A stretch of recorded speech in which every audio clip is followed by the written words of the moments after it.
So yeah, let's talk about childhood. Um, my childhood, like, here's what I think about when I was a kid, because I don't know how much you know about me when I was a kid, but like I told you, like I feel like I had my head up my ass like the whole time we were going to school. And I think it's because I just came from like this family that like they didn't fight. I didn't know we had no drama like at all, like no drama. Um, there weren't a whole lot of kids. My dad only had a brother and a sister, and then everybody else is kind of like, well, actually, no, my dad just had a sister. And then apparently a whole other thing that I didn't even, a lot of stuff I didn't learn about until I was an adult. So like that's how my family was. I was just like extremely like sheltered, and just with my personality, I think I just like I was in my own world most of the time. So when you said you thought everything was like common knowledge or whatever, I was like, I just know that you and I were in like art classes together, and I was like, hey, Chuck's cool. And like we just got along really good. And so I just didn't, I don't know, I never really asked. I mean, so like tell me about like your like when you grew up, because I don't know any of that stuff. So start at the, I don't know if I would say beginning, but like tell me your story. Huh, that's interesting. Um, I was born into a very abusive family. The entire family just were was terrible. My grandparents kind of raised me until I was about 5, and they were deeply, deeply religious. Um, wouldn't even have a TV in their house because they said Satan would come through it and kill us. So uh, there's that. Um, my biological parents, um, my biological father, he was just a really horrible person. Um, like he would he would basically rape my mom, uh, kind of in front of us kids. Um, he threatened to kill her all the time. And I was then he went to prison when I was 5, and then so I just lived with my biological mom after that until I was like um, she got a boyfriend when I was 9, and he turned out to be really abusive too. So, so then that happened. Uh, so yeah, basically, I grew up a little bit different than you, Dana. Uh, I would uh, say. yeah. So I don't know. You're gonna have to ask me questions because I don't really know where to go. So I had a how very traumatic many childhood. how many siblings did you have like with your biological parents? Um, 2 full-blooded sisters and a half sister, Older or younger? younger. All younger, you're the oldest? Yep. Wow. Um, and so what happened to them? I mean, like, are they around? Are they like, do you still have a relationship with them or? I do not have a relationship with any of that family. Um, my mom signed. I got put into foster care whenever I was 12 because I ran away from home, and she gave up her rights to me. She said that I was grown. She said, "Well, you're basically grown up now, so you know." Oh my gosh, that's crazy. She So you were 12 and you ran away. And so, and I guess like, let me explain for everyone who's listening, because okay, of course you and I have known each other for like, I don't know. I mean, I most wouldn't of our say lives. 40 years, but I would say at least probably, you know, a good 30 years or so, probably. We're from the smallest town, like not nuts. I mean, I guess I don't know. I always tell people that I think when we were growing up, there's maybe like 3,000 people in that town. Like I don't know for I think sure. population was 1,500. So we had about 100 kids in our class, our graduating class. And so I'm just like, knowing how my parents, I don't know if I would say they knew everybody in town, but I just like, I know that like they knew stuff, but they weren't like gossip people. So like there was a lot of stuff that probably happened that they didn't even know about. So I guess I'm just looking at it as like, God, it's such a small town. And you know how everybody talk about small towns, like everybody knows everyone and what's going on and all that stuff. But like, so you felt like everyone knew, like, where did you go when you ran away? Who did you run away to? Um, it was actually me and Jason Everingham. You remember him? Uh-huh. Mm-hmm. Um, he was he was having issues with his stepdad, and we decided that we were just gonna run away from home. Basically, we left school, went to the grocery store, stole a bunch of shit, um, went and hid out in a barn that we used to frequent. Because whenever you're a young kid, you find places like that. Right. We did, we did, but so um, then we ended up going to Corey Miller's house, and his mom um, knew what was going on, and uh, Josh Davidson, his mom, came over there too, and they all knew what was happening. And she took me to the police station, um, and that's I sort of stayed with Josh for a few days until DHS came and put me into foster care. So, I mean, I guess that was the other thing I was thinking of was like, were these even like local people? Like, did we even have people like with like child protective services or whatever? Like, Oh yeah, where they had like caseworkers and stuff. See, that's like the stuff I didn't know. I didn't know even that any was of that stuff existed until I was an adult. So, this is right on the square. oh, okay. So like, so you had like a social worker and they checked in with you and stuff like that. So, who was your first? Who's your first, like, did you go to multiple foster homes or like just No, one? no. Okay. Um, I got really, really lucky and got put with the greatest people that you could be put with. Um, they, I was actually the first kid they ever adopted. Wow. Um, so I lived there. See, I was 15 whenever they adopted, but there were other families that were trying to adopt me, but I didn't like them. Hmm. And what happened with that was the caseworker. She was talking to me, and she was like, "Well, what do you think about this family in Centerville that's been coming in? You've been having these visits with and everything." I said, "I don't like it." And she said, "Well, what do you want to do?" Because I could have just done nothing and just been a ward of the state until I was 18. But I don't know, something inside me said, I was like, well, this feels like my home. Hmm. And I didn't say anything else. And then a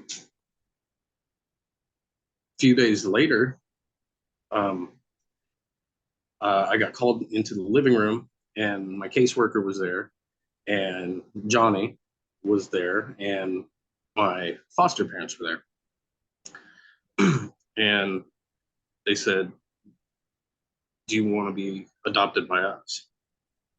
And I was like, "Yeah." And they said, why? I said, because this is my home. You know, I said, this is, I can't think of any place better than this, or anybody better than that. And Mhm.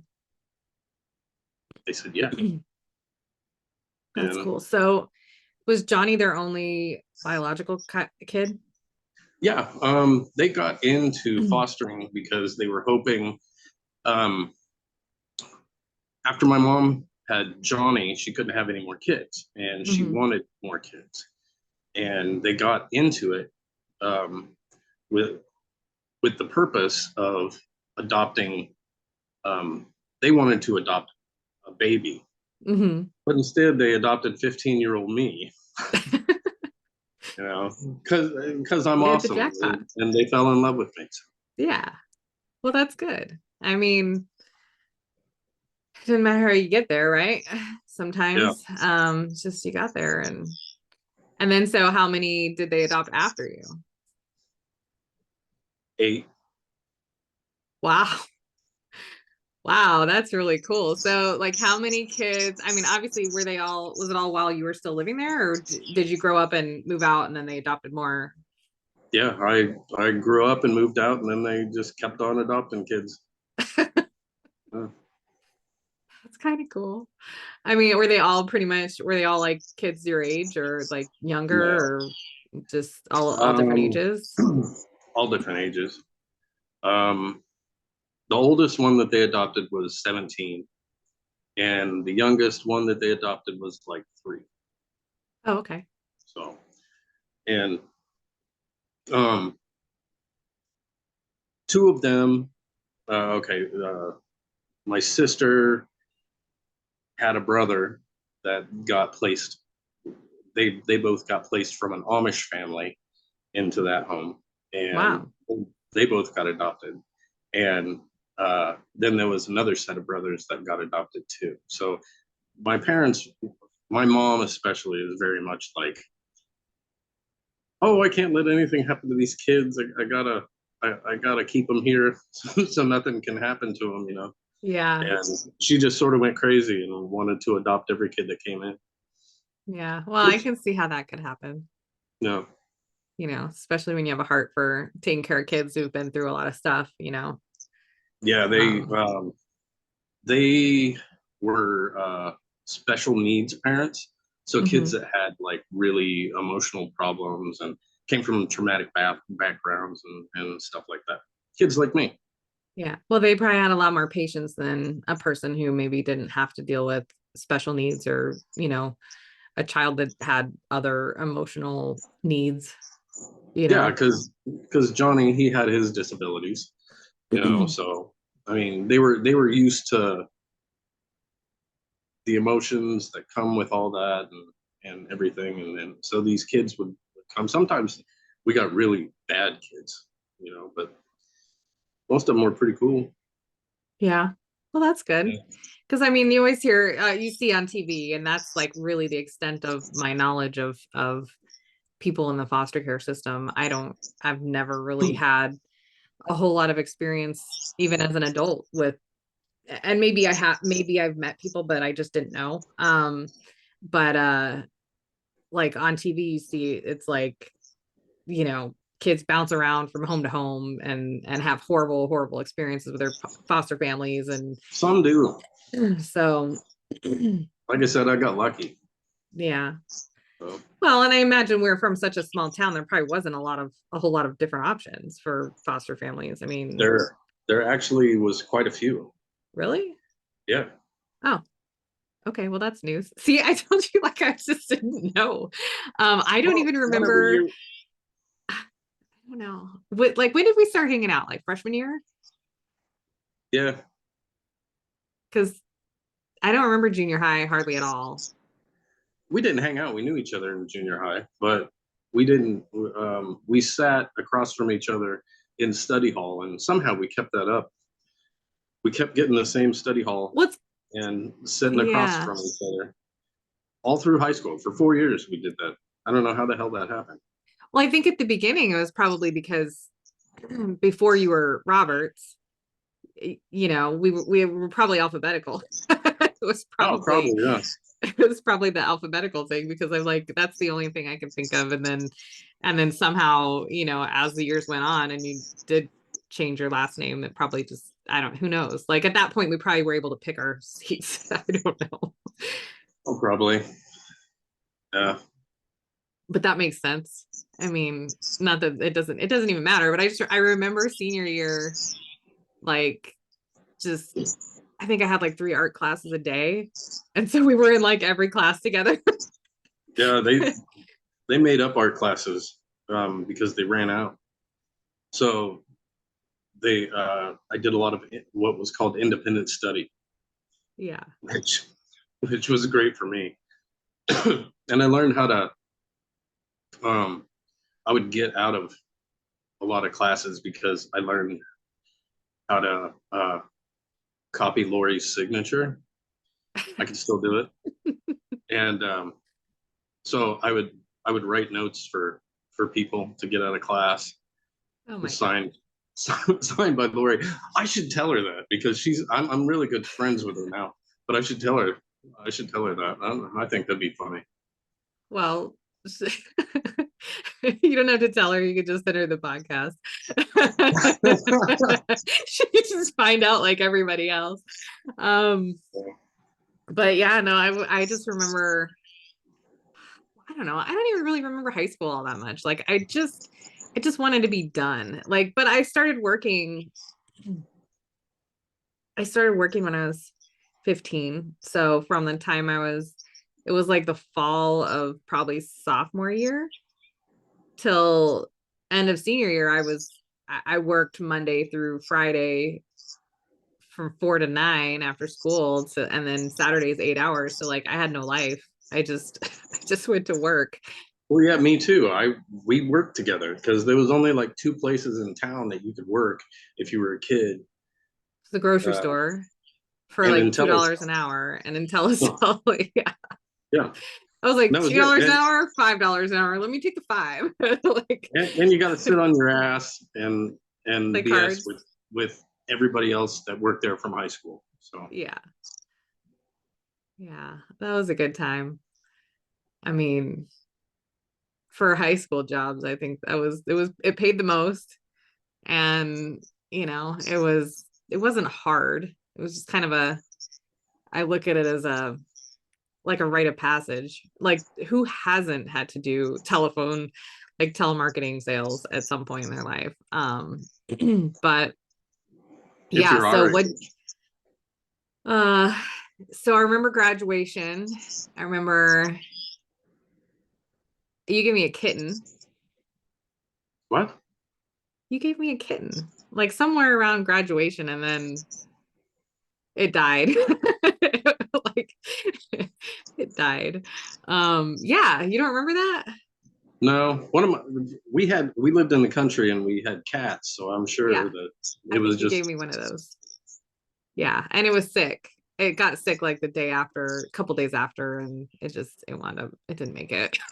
but I don't think I even really talked to you much after high school because I don't know, like you you did your thing and I kind of went and did my thing, and this is before cell phones because we're so old. And like, what did you do? Like, what did you do after high school? um I kept doing telemarketing and then I started doing art on the side. So I started doing freelance art. Um, and that was pretty cool. Um, What was that like? What was the like? Who'd you freelance for? Like, what it was like? You got jobs from different companies or what? yeah. T-shirt companies I did a lot of t-shirt companies, car shows. I've done everything from uh, comic books to Japanese racing transmissions. So I mean, I I got I got pretty well known. I was one of the guys that would go to like Comic Cons and sit down and like people would come up and like pay me to draw stuff for them and sign autographs and all that good stuff.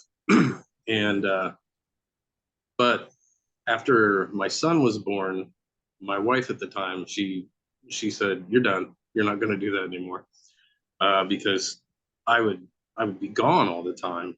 I'd be going to all these conventions, and she saw it as me just having fun and hanging out with all these famous people, which I did, and it was a good time. But So you're were you making getting paid? contacts. Yeah, you make money. Well, so She yeah. didn't want to be home alone with two kids. I And can but that see was that. only on the weekends because Right. I worked during the week, and then on the weekends I would be like in Chicago or Minneapolis, Florida sometimes, Kansas City. You bounce around to wherever shows are and Yeah. all that sort of thing. So when people would ask you, like, what would they ask you to draw? Like just whatever like their favorite thing was and you just knew it? Or what'd you Um, do? Draw it from memory? yeah, a lot of people do things like they'll have like a book, and it'll be a sketchbook, right? And then they just have an artist, and it'll be dedicated to like one character. So I remember doing um, Yoda, and the guy was a big wrestling fan, and he lived in Ohio, and he wanted me to do Yoda in a wrestling singlet for Iowa Hawkeyes. So I drew Yoda in an Iowa Hawkeyes wrestling singlet. And I remember flipping through the book, and it was all these huge artists. And I'm like, why is this guy asking me? But That's I was cool. I was I was pretty decent. Yeah, well, from what I remember, you were pretty decent. Like you were really good. Did you get into art school? Um, I started going to art school, and then I got in a band. What was your band name? Minstrel Cycle, Minstrel Cycle. Minstrel. It's like a traveling musician. It's a play on words. I I get it. Like, yeah, gotcha. And we did pretty good. We were on the radio here and in the UK. We sold albums in like Germany and crap. Did you have groupies? Yeah, What was that like? they're just kids follow you around. Yeah. It's not. It wasn't like 1970s groupies that like were there to do the band or anything like that. It was just I don't They know. just liked your music and they just followed you around to do all your like go to all your concerts and stuff. Yeah, I had two stalkers, Really? both guys. Oh, interesting. Yeah. Yeah. Yeah. So where all did you like so you traveled around, where all did you go? Um, I've been everywhere. I've never been to California, never been out there, but I've been all over the East Coast, and um, been to the Bahamas a couple times. Wow. Um, I just I was very much once I got to a point where um, when I started when I was like 19. Anytime anybody would want to go anywhere or do anything, I would just do it. Hmm. I always said yes, and no matter if I had any money or anything, I would just go. I would go someplace, and it would all work out somehow. And Yeah. you know, Well, so that's cool. So you've been around a and little bit. yeah. Well, that's really cool because I've been nowhere. Oh, So you can share all of your travel experiences with me because I have literally been from Iowa to Arizona, been to California a couple times, and I don't think I've ever been east of Missouri or Illinois. Like well, actually I have. I went to Detroit one time. So, and then we went to Ohio for something that like not for an extended time. We went to Cedar Point, which was awesome. But other than that, like, no, I mean, there's all kinds of places I'd love to go. But I literally have spent my life working, work. And Why did you do that? well, because so here's my story. After high school, um, it was just expected that you go to college, right? So, Yeah. but at the beginning of this, I said I had my head up my ass the whole like high school experience. So, and I don't think it was necessarily for like the lack of people like trying to guide me. I think it was just that like when they talked to me, I just didn't listen, or it was like just it just went over my head or whatever. But like I was so just like in my own head that I didn't have any idea what I wanted to do with my life. And just the thing to do is just to go to school. And I definitely, I don't honestly, I don't know how you could tell me that I did your homework because I didn't do my own homework. If it So wasn't for you, I wouldn't have passed high school. I would come into study hall and I would just like hand you my workbooks that we were working on, and you would just fill them out and give them back.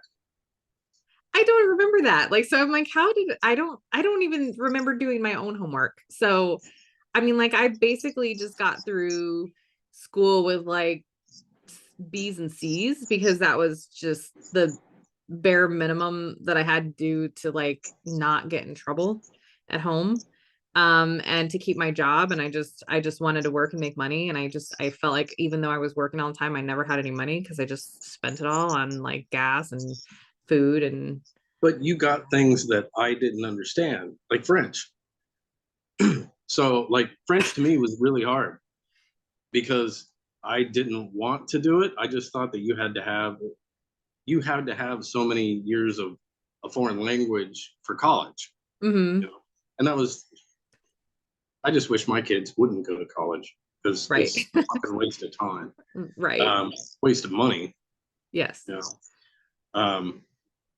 Yeah, so I think that's how it started was I was sitting there trying to do my French homework, and you like, give me your book, dumbass, and then you just like filled it out. And after that, it was like, all right, I guess Maybe. you're Well, I doing my mean, I know homework. I had 4 years of French, so I don't know if I was more advanced or what, and I just happen to remember, but like I just remember like so I got through uh algebra 1 okay. Like algebra was okay because I had a great teacher. I don't even remember her name, but I had a great teacher. And then I went to geometry because that was the next thing. And geometry was okay, but it was still hard for me. And I didn't really understand the angles and all the different things, except that, I did later, but like so geometry was like, it was getting like B's, I never really was an A student there, but I was like, I got enough of it to like do that. And then algebra 2, it was like Chinese to me. I mean, I went in there and that was the first year that I had a certain teacher. I will not name names, but I felt like he didn't teach in the way that my brain could handle, like I know who you're absorbing the talking about. information. You know who I'm talking about. So like it seemed like you'd go in there and he would just write the stuff on the board and you were just supposed to somehow understand it. And I just like I probably barely passed algebra 2 with like a C minus or something because I just couldn't do it. And then senior year I took probability and statistics.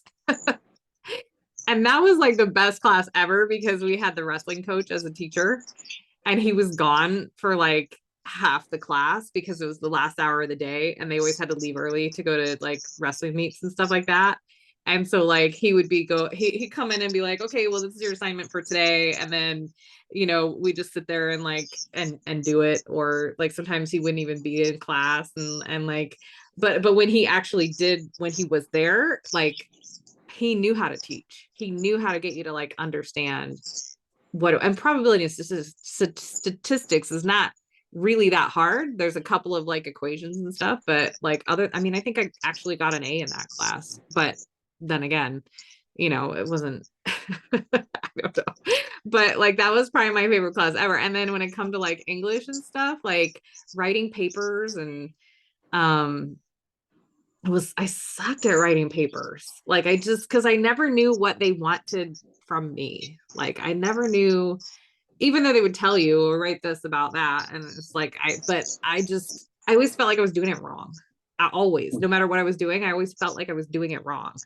And so, I mean, I'd still come up with decent grades, I think, but I don't know. I just didn't have a lot of self-confidence back then.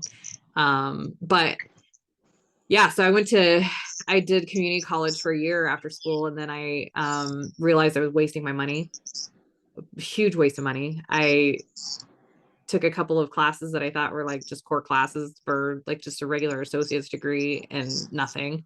And wasted the majority of my time just sitting around on campus because my schedule was horrible because I just didn't know any better. And I just didn't have anybody like guide me in the right like direction at all. I don't think. And I don't think that um anybody does. no, at that age, I think it's like you got people telling you stuff. You got this person over here saying, we'll do this. And that person's just like, oh, why don't you just do this instead? And so by the end of, I think it was like about February of 98, I was so fed up with like just driving back and forth and working and going to school and all that stuff. I'm just like, I just need to make some money, and I just, and I hated the cold. I hated the cold weather with a passion. So I had a ticket to Arizona and I was like, you know what? I'm gonna go out there and work. And so the post office hired me. And in 1998, when you're 19 years old with like very little experience, I mean, I had definitely some work experience, but just I, starting a job at like 12 or $13 an hour when I was making six at my other job. So I was like, I basically doubled my hourly pay and I got to move to a place that's like warm all the time. And I got a good job and I was like, I'm out. So in May of 98, I moved to Arizona. And the crazy thing is like, I had no family here. I mean, I had my boyfriend at the time, who I wound up marrying, and his family. But other than that, like I was just like, I didn't have any, I didn't have any connections and I didn't know anybody. And the only people I knew when I got here were the people that I worked with and then his family. And I didn't keep in touch with anybody from high school because I didn't know phone numbers. Like I didn't, and I I, called you once and you got real weird with me, and I was like, that was strange. but that wasn't And because of then so you. what? That wasn't because of you. Well, yeah, we talked about that a little bit. It's I because I did get really weird because I like kind of purposely left without anybody knowing where I was going because you said well, you you had told a me where you were stalker. going. Huh? I said you told me where you were going. You No, gave no, me your no. freaking phone number there. I told you where I was going. But I mean, you said you had a stalker, and at that point, I felt like I had a stalker. And I was Were you trying talking to, about the letter D? yes, Okay. yeah, and I mean, like it was so bad that I was just like he would call my house, and I would know by the way the phone would ring, like before I left. So I started dating Seth and gosh, in between junior and senior year, I think. I Yeah. can't remember. And it was weird because this guy, I had broken up with him and I was just like, did the whole like, let's be friends thing. And like, I'm an idiot because at that age, you're like, 17, you're just like, I don't want to create bad blood here, but like, I really don't want anything to do with you, but I don't know how to say that. Like, and so I just kind of was like, oh, well, it's not you, it's me. I just want to be friends. Like, just don't like, and then He so was a weird guy. I don't. he I was a never weird guy understood. and my parents hated him and so this is turning into a weird conversation but like so what happened is I started dating Seth and he found out and then called me up one day and he's like, "Are you dating him?" And it was like, at that point we weren't, we were just kind of hanging out. And I was like, what does it matter to you? Like, first of all, you don't own me. We broke up, and move on. And second of all, there was like, the reason I broke up with him was because I had felt like there was stuff in my gut. I knew there was something going on, and I'm like, and I just needed to be like done with that part of my life. And so then, he started getting weird about that. And then he would call my house. Like, I would be the only one home in the morning getting ready for school, and the phone would ring. And sometimes it would be my mom, like, just, calling me for something before I left for school. But there were days we didn't have caller ID at that point. But I would, like, the phone would ring and I would literally like look at it and go, I don't want to answer that. And I always did, because we didn't have caller ID, so I didn't know who it was. So then I would answer it and it would be him, and I would just be like, I don't want to talk to you. And why are you calling me still? It's been months. Don't call me anymore. And so eventually I stopped answering the phone. And then around Christmas time that year, he called my house to, for some reason, my sister answered, and I wasn't home, and I don't even know if she told me that he called for like months, but at that point he called to tell her that that this girl, he had got her pregnant, and like he was having a kid with her or something like that. And I was like, I remember yeah, that. that was weird. And she was like, she was young, like she was really young. And I had like, so anyway, like that. And then, so that was like while I was in college or something like that. I don't even remember, because at some point I stopped answering the phone. I stopped because I was just like, he kept bothering me. And then I moved out here and I got a computer, and you know how like back in like the early, like late 90s, like you get a computer and like there was like all these, AOL had chat apps and stuff like that. So Yeah. like, and because I was far away from my family, they were like, "Oh, you have to get this app so we can chat instead of having long distance calls," right? So I get this app on my computer, brand new. And we're talking, this is like years later, right? Like this is like a year and a half, 2 years later, after I had broken up with that guy. And he was still, I moved 1,500 miles away. I get a computer, and within the first week that I had it, I had a freaking message from him. If that is not stalkerish, I don't know what else is. And I was just like, I can't. So then I made sure that my phone number was unlisted.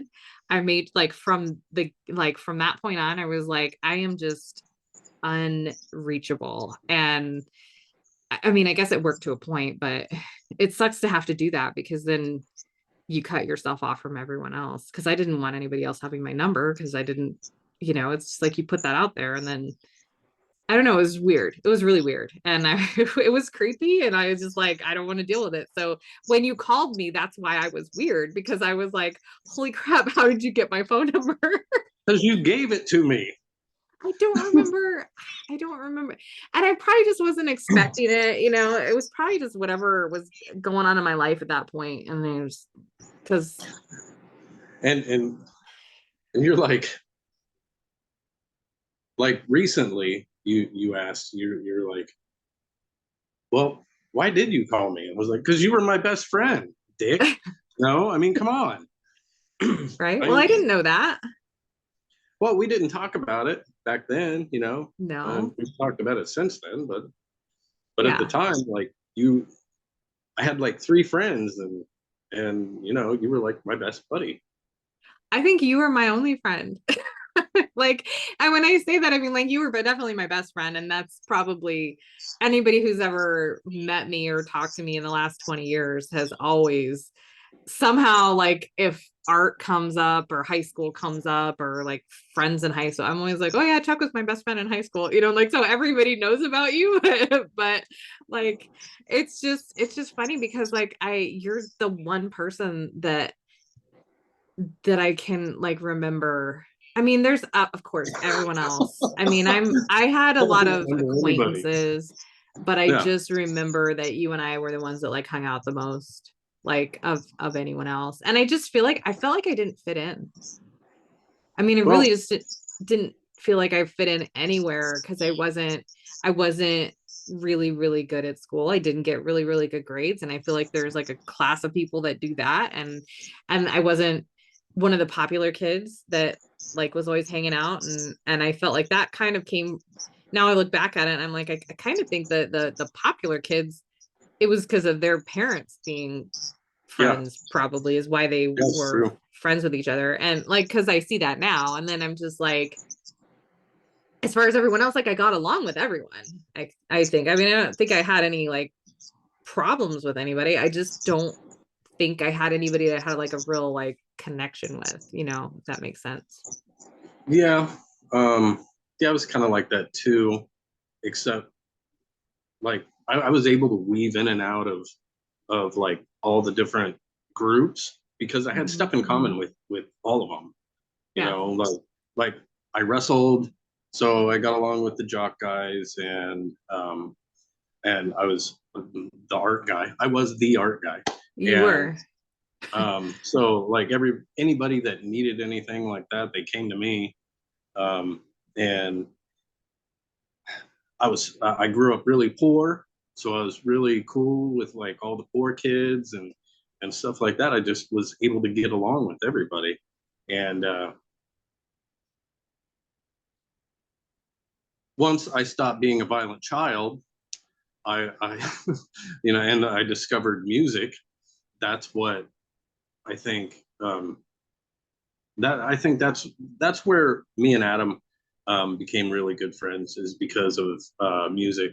Because he was in a band, him and John, and I would go over there and they would teach me about music and punk rock and stuff like that. And that's Hmm. sort of where my life went after that was into that genre, and I thank them for it. You know, Well, so who was in your band? see, Nick Sorak was our drummer. Nick, you probably don't know who he is, but he's done a lot. He's played with. He was in Corey Taylor's band. Um, he's it was Corey before Corey Taylor became CMFT. Um, Corey motherfucking Taylor. It was CMFT and the JBKB, which was Corey motherfucking Taylor and the Drunk Beer Kidnap Band. Drunk And what? Drunk beer? Junk Junk Beer Kidnap Band. Oh, okay. Yeah, and if you don't know who Corey is the lead singer of Slipknot and Stone Sour. Oh. So Nick ended up like going and touring all over Europe and doing all kinds of cool shit. Uh, then there was Wes Krenz. Do you remember Amanda Krenz? Yeah, and my sister and Shannon are still good friends. I mean, yeah. So, Her brother. He was a guitar player. Um, and oddly enough, our bass player was Jason Danielson. He came to college here from Ames, and he ended up being my roommate. huh. And we got put in the same room, and we were talking. It was freaking Lori Chaplin's nephew. Oh my gosh. Yeah. So I That's have so small funny. small freaking world. Yeah. But yeah, he went on to become an engineer. Wes, um, he moved to LA for a long time. He was a recording engineer. He recorded everybody. He would call me drunk at like 2 o'clock in the morning and tell me. I remember the one that I remember the most was he called me at 2 o'clock in the morning, left me a voicemail because I was asleep, like a regular person. And Right. I wake up to him being like, dude, House of Pain is back together because he knows that I love House of Pain so much, and Uh-huh. he's like, they're back together, and they're called La Costa Nostra. They bought me a rusty nail. It was the worst thing I ever tasted in my life, and I'll never forget that. It made me laugh so hard, and I was so excited because of that. But like he went on to like record Britney Spears and Tool and Maroon Five, and I remember one time I was talking to him, and he's like, "Hold on," and he was giving Stevie Wonder directions Oh through my the studio, gosh. you know. Uh, I really liked Tool, so he called me and he's like, "Yeah, me and Maynard, we just been grilling all week long after we get done in the studio." You fucking asshole. But um, yeah, those are my guys. So when did your band, like, when did you stop doing that? When Nick decided that he didn't want to play drums anymore, Oh, um, it was it is a whole thing. We had to hash it out, but yeah. we were basically we kicked ass for like a year and a half, 2 years. I just came out guns blazing, playing everywhere, recorded 2 albums. Um, just we we did a lot in a very short amount of time, and we pretty much created a music scene here where there was none before, and it was a really cool thing. And I still get stopped by people. I had a pizza delivery guy come up. He's like, "Oh my god, weren't you the lead singer of Minstrel Cycle?" And I'm like, "Yeah." Can I get my pizza? People are hungry. You know, I got stopped out in the parking lot of a grocery store. You know, and this lady was like, "Aren't you that guy that used to play that rock and roll?" I'm like, "Yeah, I used to be." You know, That's funny. so So, I mean, like, can people still listen to your music somewhere? there is a YouTube channel Uh-huh. that somebody recently made and put on there.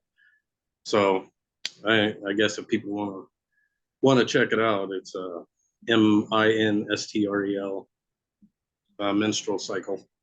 I think Like it's Minstrel cycle, Cycle. like CYCLE. Yeah, Yeah.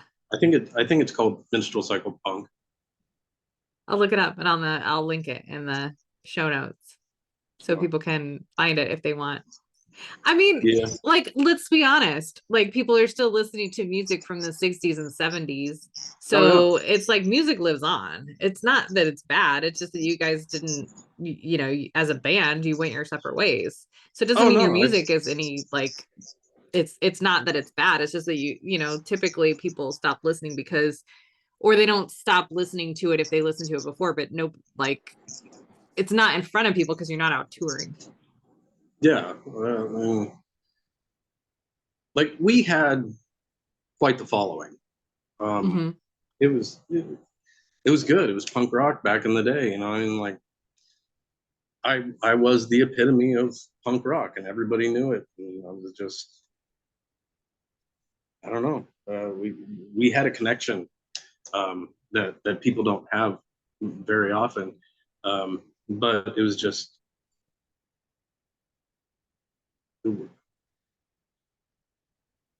uh, Nick was like our glue. Let's put it that way. Nick was like our glue, and whenever he decided that he didn't want to play drums anymore, he wanted to go on and just do his own. Oh, sorry. He just wanted to go on and do his own thing, and I mean, why wouldn't you? But instead of talking to anybody about it, he sort of like manipulated a bunch of crap and sort of turned everybody on each other.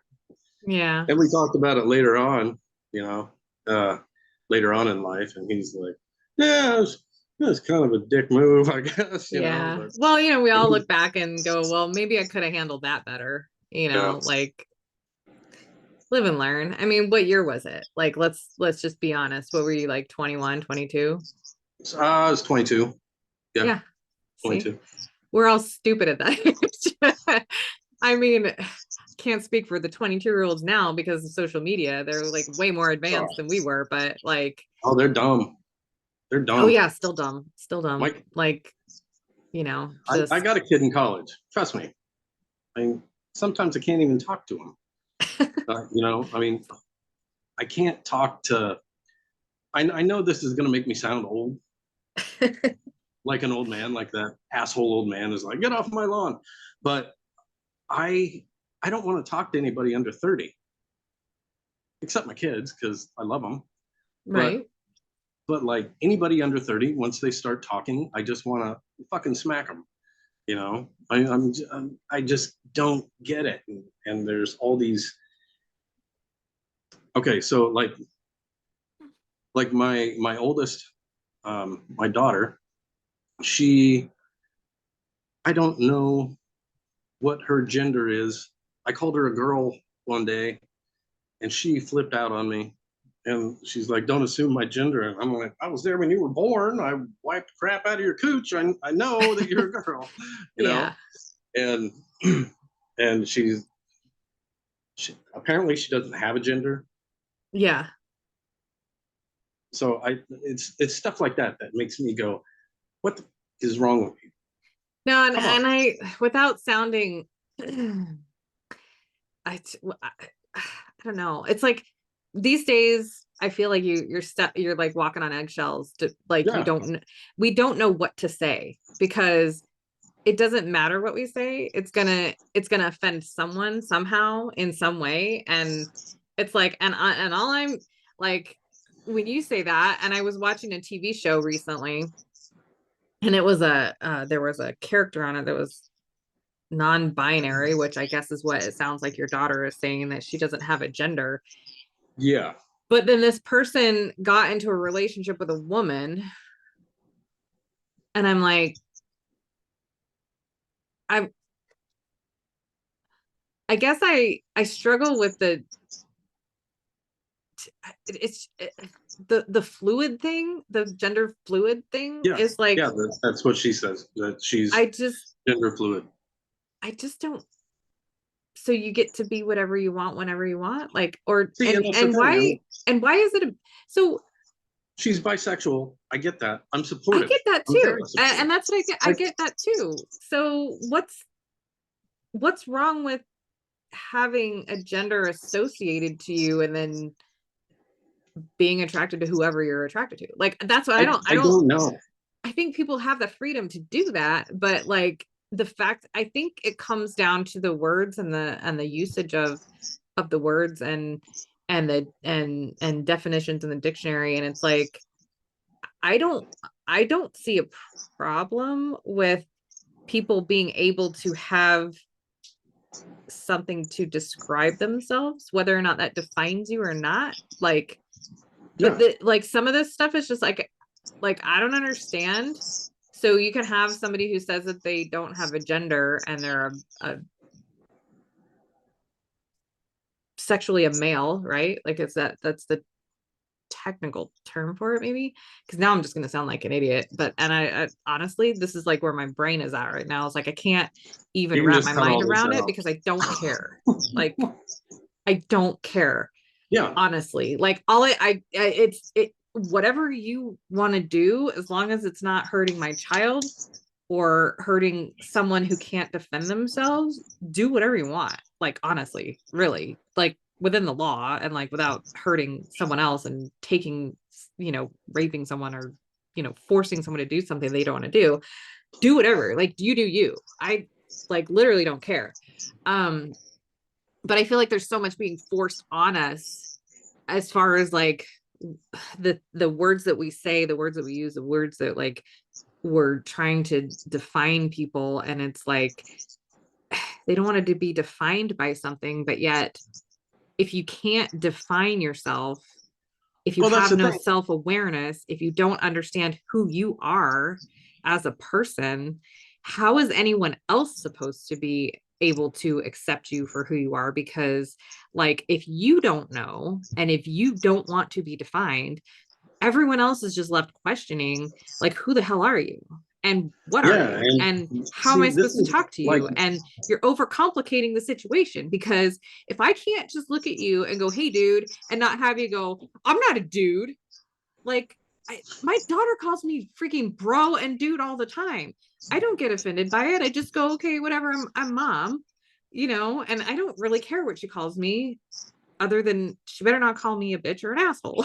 Like, I'm just like, because I'm not, but other than that, it's like, I don't understand. It's like, because the gender part doesn't define who you're attracted to, I guess, is my struggle. exactly. And okay, so like, and she doesn't tell people what to call her. And I just misgendered her again because that's, you know, It's but because you're her dad and you've known her yeah, her entire life. It's but she doesn't tell people what she wants to be called. And then you end up saying the wrong thing, referring to her as a girl. And then she loses her shit on me. And I'm just like, and I asked her sister, I was like, what is she? And she's like, I don't know. She's like, I don't know either. I was like, are you a girl? And she's like, yeah, dad, I'm a girl.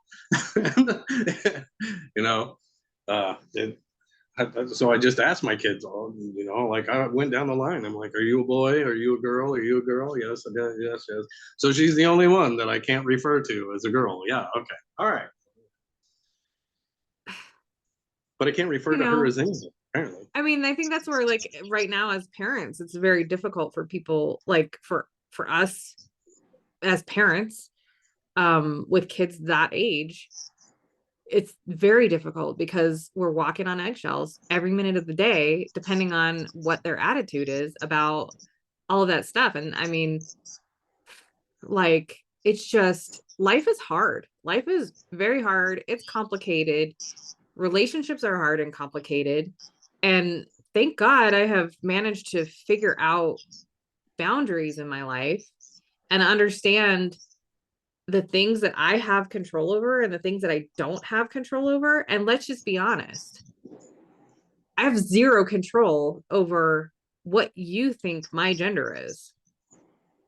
You're Yeah. going to look at me and decide for yourself if I'm a guy or a girl or whatever. And if I want to look like a guy, I could probably manage to figure out how, you know, and Well, so, like, it just becomes this thing of like, but I don't have any control over what you think of me. You're going to think whatever you're going to think, and that's none of my business.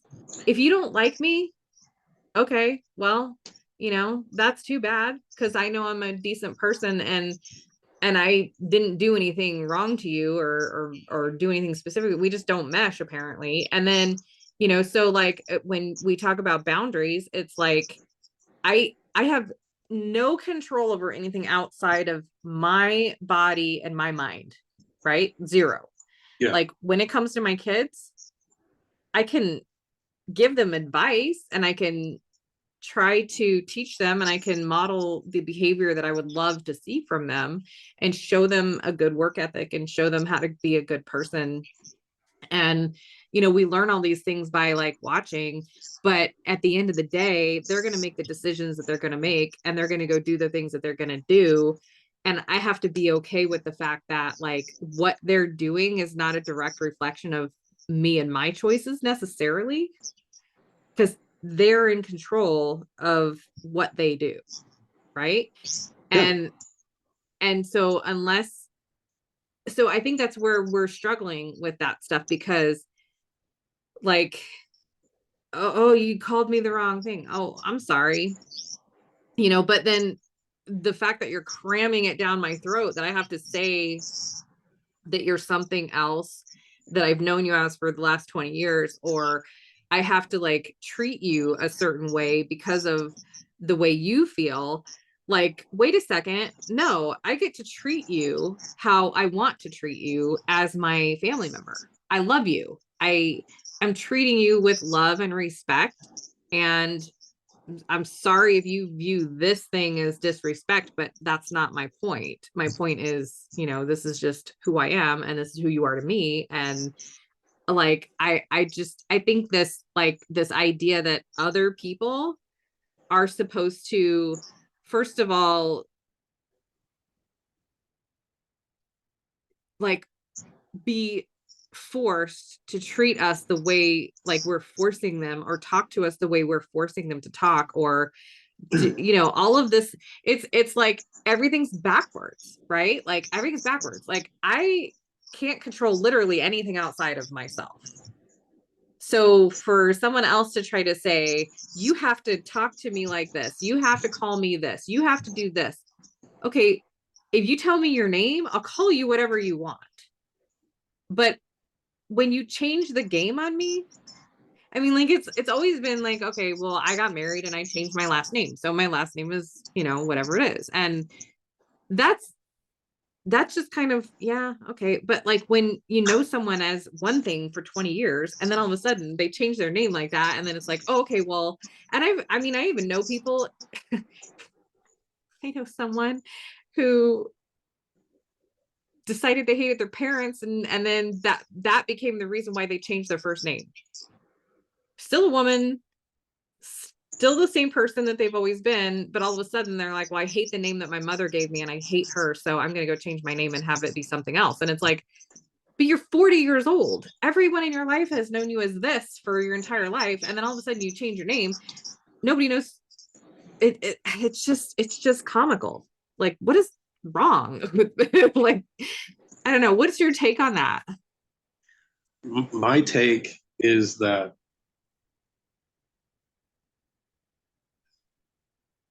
if okay, so like I'm sure, because she works in the public.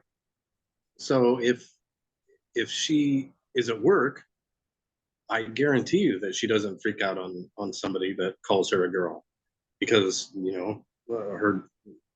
her job. But me, as as as as a parent, I don't understand why I get it so hard from her whenever she doesn't even tell me what it is, and it's like my whole thing. And like my kids, they know that I am kind of a I don't give a shit type of person, what people's opinions are of me. And I tell them, I'll tell them, other people's opinions is none of my business. Exactly. Whatever anybody wants to think of me, or anything like that, none of my business. you know so I don't know. I don't even know what your question was. That was a hell of a rant. I was just wondering what your take is on like all of that craziness. Like, do you feel like, I mean, do you agree with me on that? I can only control myself and my reactions to things, and like the same thing. Like, I think that our society has started to become a little backwards, where everyone is trying to control everyone else rather than just control themselves. Does that make Yeah, sense? yeah, that totally makes sense. That's the reason why I'm a hermit, man. I live in my apartment. I go to work, and I don't go anywhere or do anything really. I mean, I just don't want to be around people mostly. I mean, I got certain friends that I'll go hang out with, but other than that, When I did don't. that start for you? A couple years ago, really, because I got divorced and then I started dating a lot, and um, I just realized that I didn't like people anymore. But, at some point, I was just like, God, these people are horrible, and and it wasn't just like one person. It was like anybody that I would date. I would just find out, just I didn't want to be around them anymore. And then I stopped even wanting to hang out with like my friends or anything, because I realized, God, what a bunch of dumbasses, you know. And those are my friends, and that's sad, but it's like I enjoy my own company better than what I do most other people's. Yeah.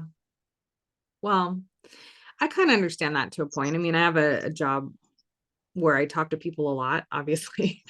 And I love talking to people and I love hearing other people's experiences about stuff, but there is definitely a point when, for me, it's the point when the conversation turns extremely negative, where like people are either focusing on things that they have no control over, um, or they're just extremely unhappy in their lives, whether it's their job or their family, or what's going on.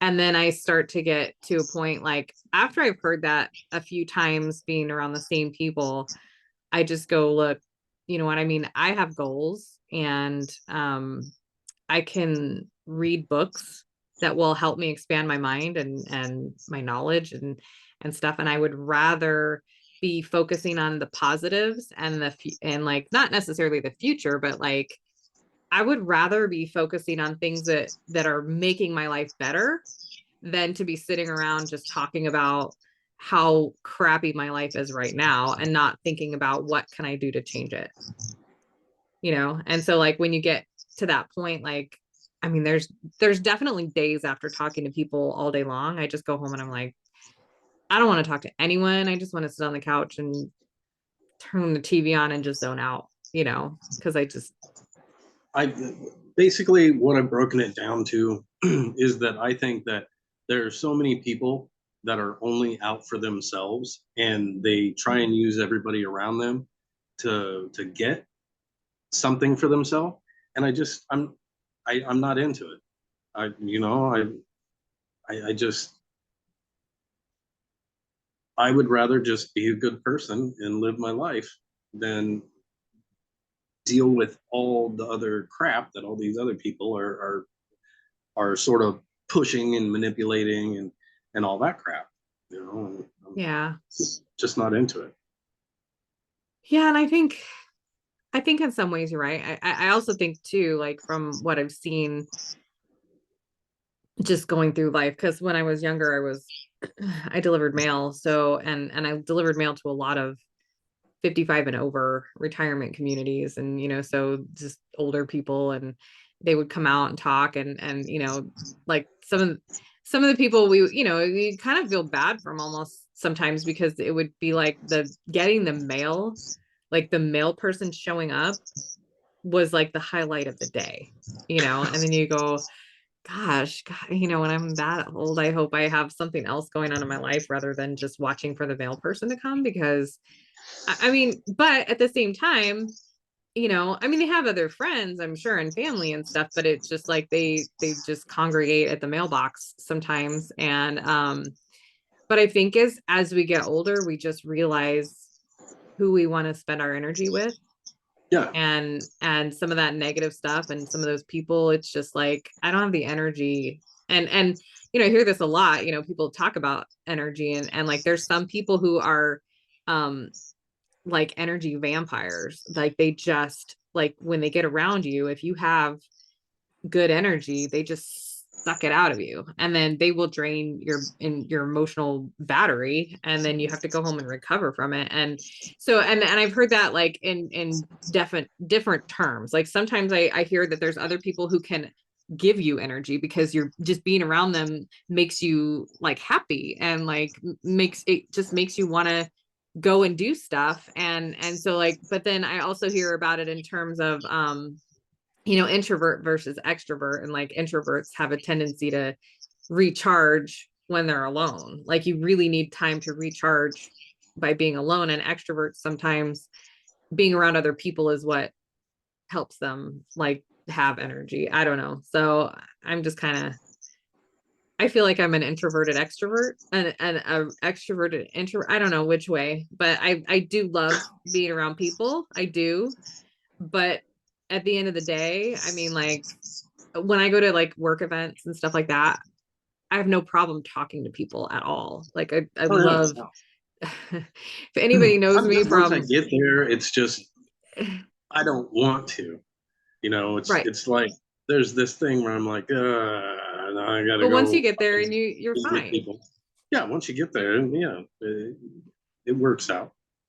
Yeah. And I get that too sometimes. But I know, I mean, if like anybody knows me from middle school, junior high, high school, that's probably the first thing they would tell you is I talk too much. Like that's just what I've been known for is talking. And so now I'm finally using it for maybe something good. But I have gotten older, and I have gotten to appreciate just listening to people, you know, Yeah, and asking questions and just listening to what people need. And you know, it's like it's amazing what people will tell you when you just ask, you know. And I don't know. I don't. That's something that I've always thought was weird. People will just tell me shit. And I don't know why. Like out of nowhere, people will just like tell me stuff about themselves. And I'm just like, why? Why? But Yeah. I listen and I'm, and I'm courteous about it. But my whole life, people have just like dumped information on me. And I'm just like, Jesus, man. I didn't need to know that, but okay. Right. Glad you got Well, it I off your mean, chest. there's definitely those people out. I mean, I've had the same experience. I mean, like I said, like all those people would come out to the mailbox and they would tell you all kinds of stuff, and you'd just be like, oh, okay, and I had to learn not to engage with people, like, because if I started talking back, then they would just stand there and talk to me all day. And so it's like I would just kind of have to get to the point of just going, okay, well, that's really nice. I gotta go now. Like, but yeah, I've seen some crazy stuff. Like just I don't know. I saw a lady one time had a dead rabbit in her mailbox. Like somebody came along and like had put a dead bleeding rabbit in her mailbox, and then I came along to put her mail in, and she was like telling me all about it, how she had just finished cleaning it out, and I was like, whoa, well, that was gross. Like that's Well, gross. Like who would do that, and I don't know, then but I was hoping that you were going to tell me, oh, I opened the mailbox and there was this rabbit, and I just smushed the mail in there. Anyway. no, that's so gross. And then another place, like I actually found a gun in a mailbox. Opened the mailbox up, and I was like looking in there, and I like kind of put my hand in there to like to touch it to see if it was real, because I didn't know if it was real or it could have been a toy or something, because there's kids on the street. And then because there was kids on the street, I was like, probably better do something about this. So I called my postmaster. My postmaster was like, call the police. And then they were like, don't leave. Just like, I gotta sit here for how long now? And then, so the police came and they were like, yeah, that's a real gun. And then they asked me a whole bunch of questions, and they went up to the door. And then I felt like I was like, you're gonna go to the door while I'm here? Like you're gonna tell this guy that I found this in his mailbox? And I was like, what? No, because You got to now come what if back they tomorrow. right? I have to come back here. Like, and so then they brought the guy down to the freaking truck. Like they brought him over to the mailbox, and he's all, well, I don't know anything about this. Why would somebody do this? And I'm like, you're asking me? Like, I don't know. And then, so eventually they actually let me leave. And about a week later, just completely unrelated, I pull up to the house and there's a coroner's van in the driveway. And like, apparently this guy who lived there, like his friend hung himself in the backyard. And I was just like, that's way too much like bad juju for one house. Like, like in that amount of time, I was like, that was probably like some of the weirdest stuff that I had happen. But like, I've seen some crazy stuff. I know other carriers who've seen like had people come to the door naked just because people do that. And like it's so awkward. But I mean, I guess I would say I haven't really had an extraordinary life by any means. Probably not as exciting as yours, but just worked a lot and enjoyed, I don't know, my kids, my animals, working. So anyway, yeah, I think we can call it a day. Do you think we've talked long enough?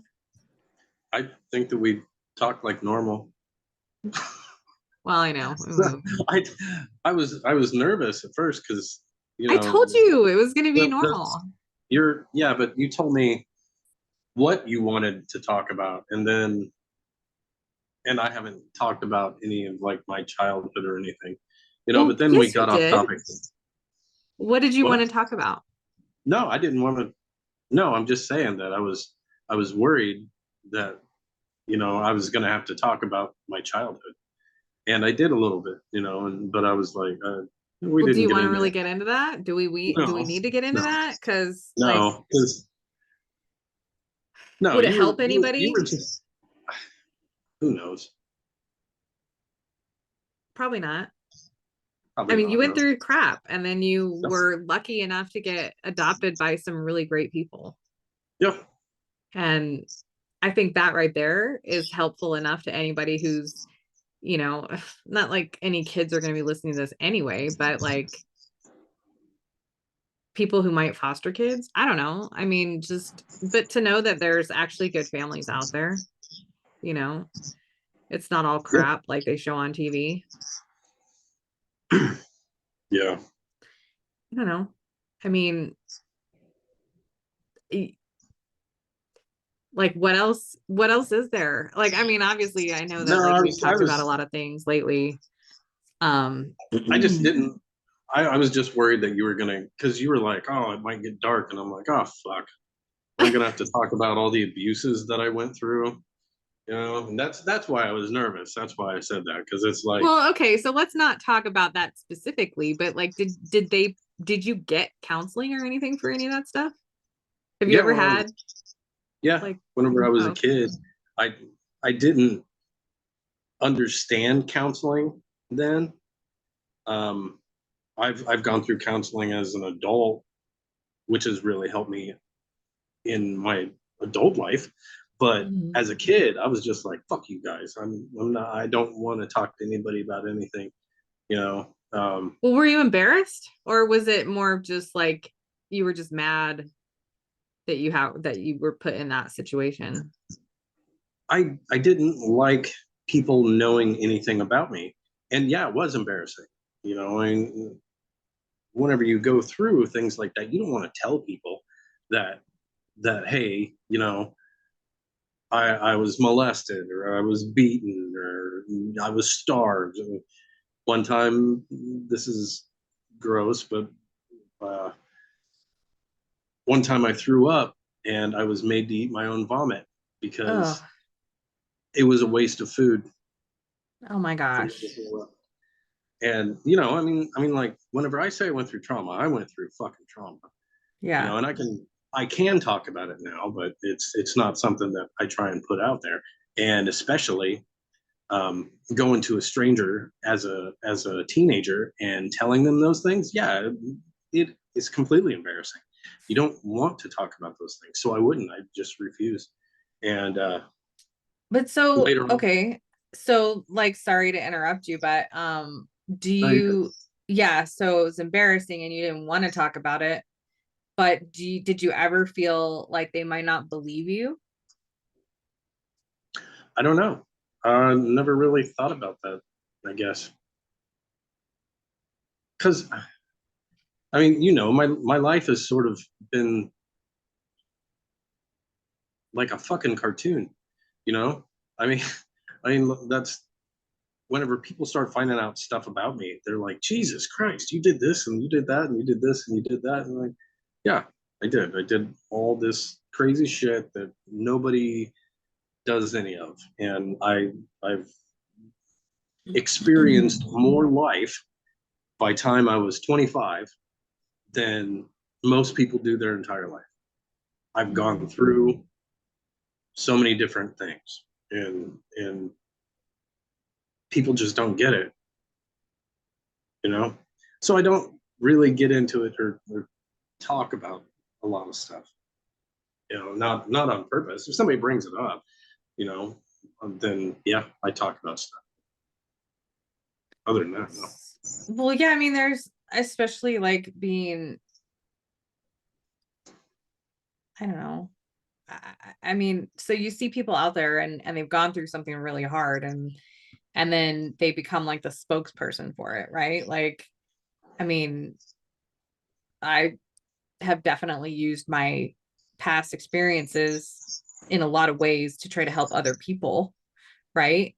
Yeah, Um, and so I totally get that, but like there's some stuff that I'm sure that you can't talk about. Not only would it like not help people, but like I mean, you can talk about it in the general sense. You don't have to go into like specifics, but so I guess part of me is like you said something before, and I don't know if I mentioned it like at the beginning, but like when I said, I basically had my head up my ass, Because you were like, well, I thought it was common knowledge. Like you're like you were surprised that I didn't know I thought about, that, all that stuff, and you were like, well, I just thought it was common knowledge. Like, who would have told me if you didn't tell me? Who would have told me? Who do you think would have like said, oh, Chuck's been through all this stuff? and see, and that's to me, like as a kid, like, okay, so whenever I got put into foster care, Mhm. like all the teachers, they know, they know what's going on and stuff like that. So to me, like common knowledge is like, and these fuckers would look down on me, like seriously. Well, they Um, probably first, in some cases, they probably felt really sorry for you, knowing what you'd been through. no, I mean No? like, um, okay, a lot of teachers would look, and it wasn't just me. They would look down on kids that were in the system, Mhm. believe it or not, and they, Like it was your fault somehow. yeah, Like you were a and bad like, kid. yeah, exactly. That's it was like, oh, you ran away from home, you were a bad kid, and you've I was a very violent child. I mean, I used to fight all the time. I got into so many fights. I got every day in fifth grade, I had detention every single day, fifth grade. And so, I mean, like, yeah, I did a lot of bad shit. And a lot of it was acting out because I didn't have an outlet. I didn't have any way to get away except for reading, and that's how I got stuck in comic books so bad, was because it was an escape from reality for me. Is what it was. It was just like with everything that I would do. It would become this escape from reality, which I was always running from. I get that. But now that you say that, I think, I think that obviously the teachers weren't told your story. Like Oh no. they just thought you were in foster care because you were a bad kid because you ran away. They were treating kids like you based on their assumption of what they thought they knew about kids in foster care, but they weren't looking at the actual individual person and what had happened to them to put them where they were. And so I think that maybe some of those teachers might have had a little more compassion if they had actually known that it was your parents that was the problem, it wasn't you. And I mean, you were obviously, so it wasn't common knowledge. I think, we all kind of go through life. I was just watching something, and it was a really messed up show, but something that in one of the episodes the guy was saying was he was walking down the street and he would always have his hood up and his head down because he thought that like everyone he would meet on the street could just see right through him and know all the horrible things that had happened to him. Like he was like, he got to where he would just like try to be as invisible as possible because, you kind of get that like that feeling that even though you don't know this person and they don't know you, that you must be wearing all of this stuff on the outside, Yeah, and and so that's people can just see it. that's and see, whenever you're a kid, you just assume that I don't know, No, maybe is I get just what you're me, saying. but I, like I just felt like everybody always knew my business, like I was yeah. I was Well, because you'd been violated already, like horribly as a kid. Like you'd had so many horrible things happen to you that you had no control over anything, really. Like, and you had all this stuff happen to you. And so like I guess you just had no feeling like you had anything that was private. yeah, exactly. I did feel like my shit show was out there for everybody. Yeah. And I wonder how many like how true that really is. Because like I said, I Yeah. mean, I was like, I don't know if I just really didn't know and if I was really that sheltered or if that was just you imagining that like everyone knew. See, and that makes me wonder, because I just always assumed that everybody knew. always, you know. So it's like, okay, did people just not know anything?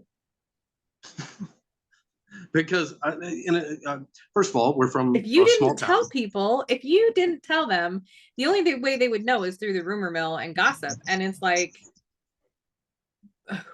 who would have been, if you didn't tell, I mean, like, did you tell anyone ever? Like friends No, of your age? why would I? There was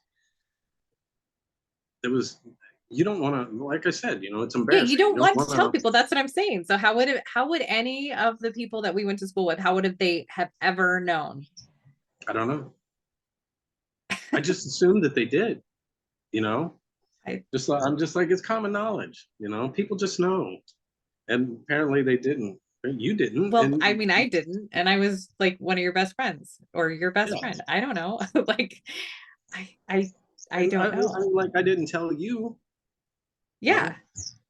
Well, and I could see why you wouldn't. I mean, and so like I would never ever be like mad. Oh my God, you never told me that. Like that's your story. It's your story to tell. If you don't want to, then nobody should make you. But um, yeah, I don't think it was common knowledge.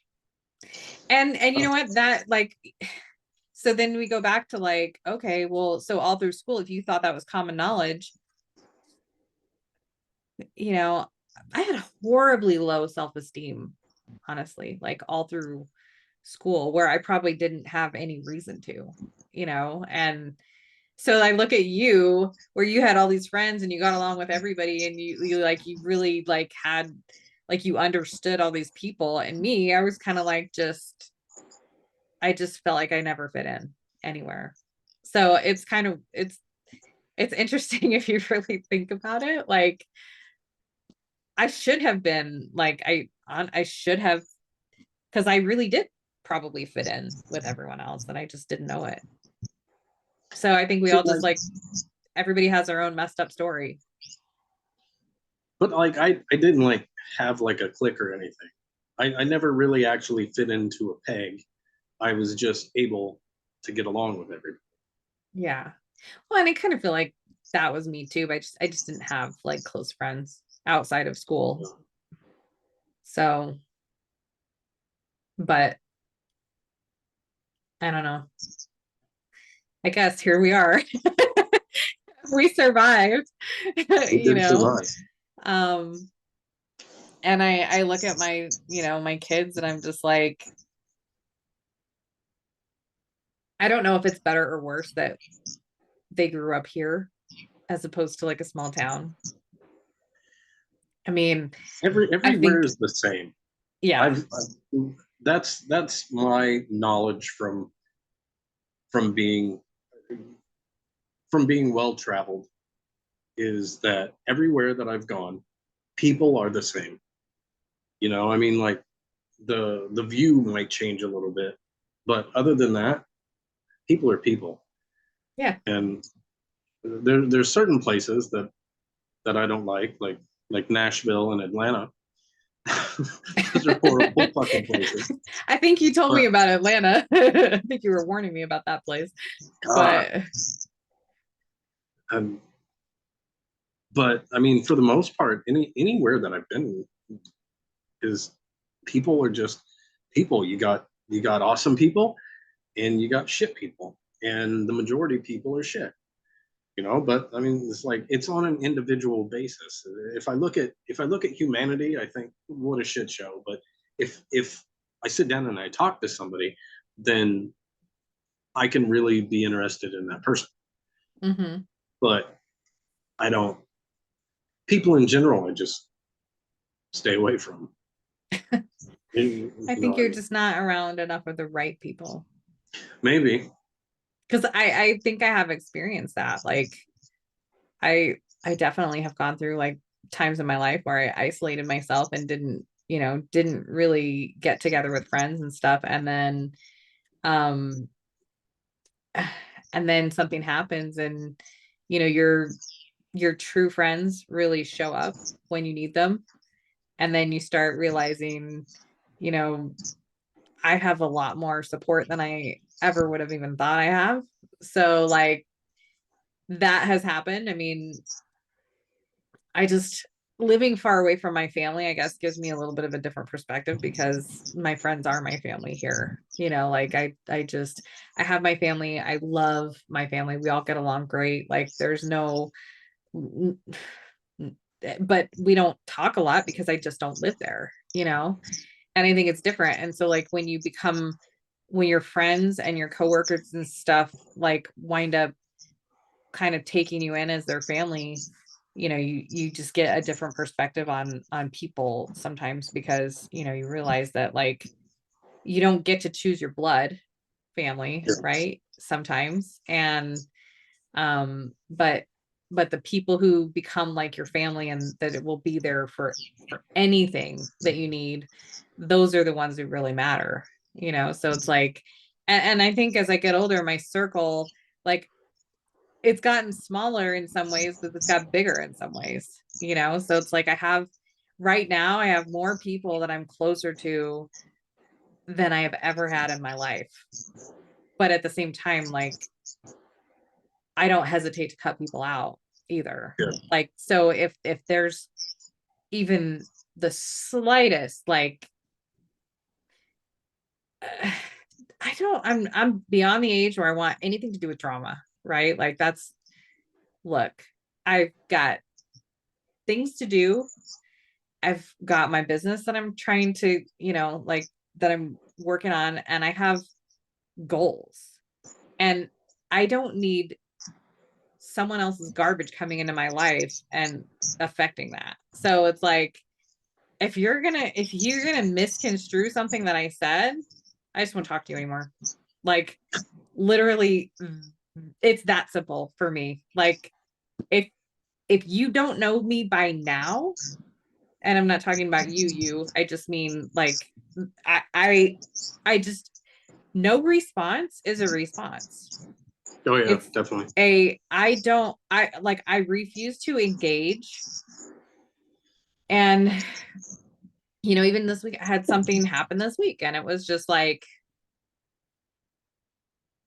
I don't know how you went from that to something completely in left field. And I didn't respond. And then it was like they kept like doing little things in like in that retaliation, I guess, but just like there was certain like contact, even though I didn't respond to what they said. And you know what? It was enough for me to just go, nope, you're blocked. Like I just, Yeah, I'm it like that. wasn't even big. Like it wasn't even anything big. It was literally like tiny little things, but I've seen it enough.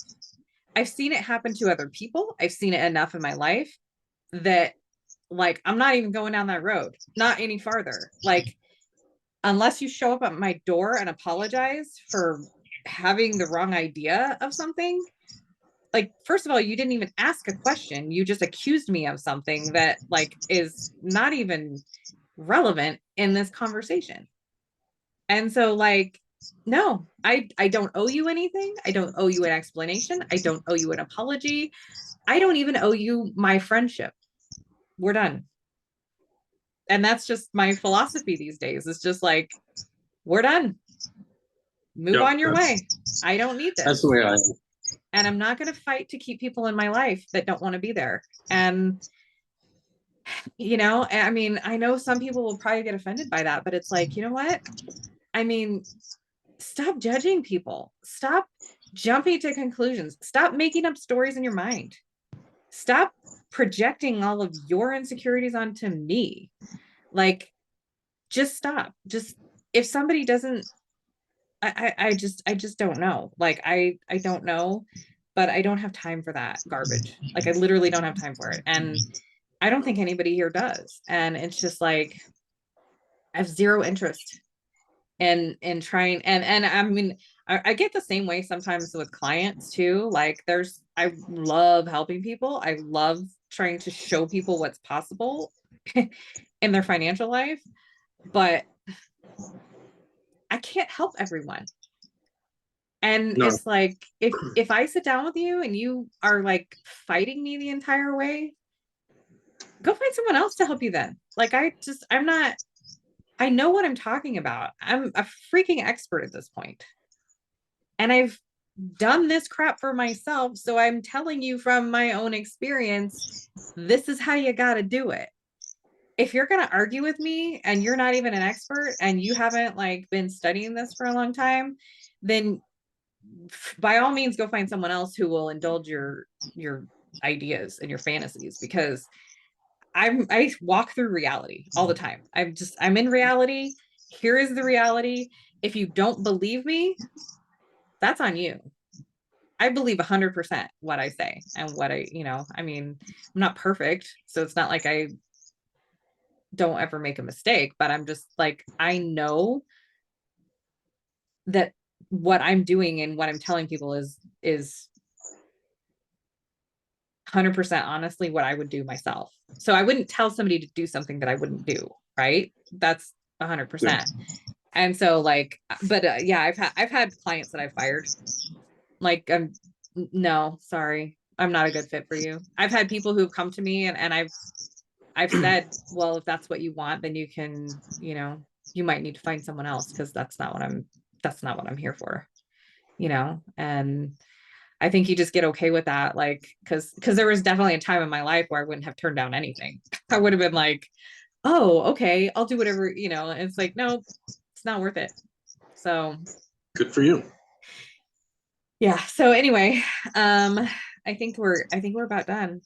I put you off long enough, but you rescheduled on me first. So, but I you had had to work. work. I know. I'm not.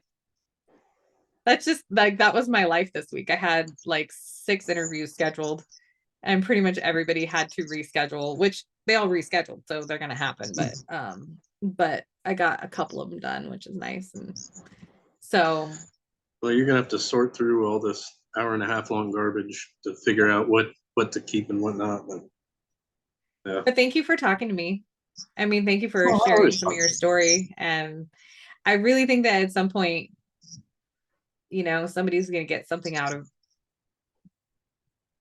some of this. Like, maybe not all of it, but some of it. And, if nothing else, it was fun. I mean, I had a good time. Yeah, I mean, I'll always talk to you. I don't know. I feel like I'm a good example of, just because shit happens to you doesn't mean you can't be a good person. It doesn't Right. mean that you can't. It doesn't mean that it's going to ruin you. You know, I'm very, I very much am. Um, the power of positivity is a big thing for me, um, and if people can't look at the positive in life, then that's a problem. And that's I know a Well, lot yeah, of because you people. haven't gone through your life acting like you've been a victim. No, And I think no, that's the main point, is what you're saying, is like, I mean, there's a lot of people who they go through their life feeling like all these things happened to me as a child, and they let that define them. or people just think that they're a victim and nothing ever actually happened to them. Right. I know a lot of people like that. And that Yeah. drives me fucking nuts. People be like, I had a bad childhood. One time, my mom slapped me in the mouth, and I'm just sitting over there going like, okay, I'm glad you had such a rough childhood. Yeah. So, it, okay, yeah. Yeah, no, Anyway, I get it. I'm gonna stop.